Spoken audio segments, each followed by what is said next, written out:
I really felt like I wasn't worth treatment, as though somehow it reflected my sense of self-worth. Walking with James, it's easy to see how years of being ignored have affected his adult life. He developed anorexia as a teenager, but no one knew how to help him.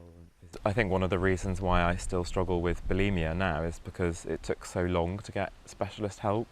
I was diagnosed when I was 15, but it wasn't until I was 21 that I got specialist help, and it wasn't that I was just mildly ill. I was seriously unwell, in and out of hospital during that time, and the approach was just to sort of patch me up and send me back out.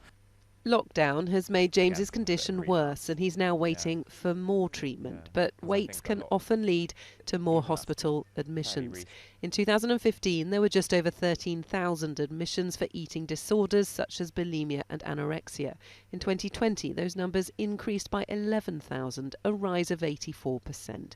The number of boys and young men being admitted over the same period went up by 128%.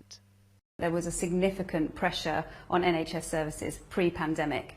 So the impact of the pandemic has been really devastating on those already very much in demand services.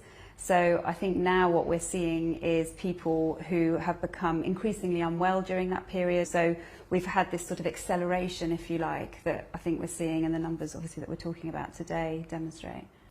It's why new guidance has been written for all healthcare workers to ensure they spot those who need help early. When they come into the emergency department very sick, and they don't go to the psychiatric wards, they go to medical wards because they're so sick.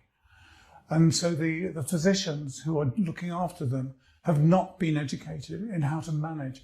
James is grateful of the new guidelines and feels lucky he didn't fall through the gaps, but worries without it, thousands of others may not be so fortunate. Emily Morgan, ITV News.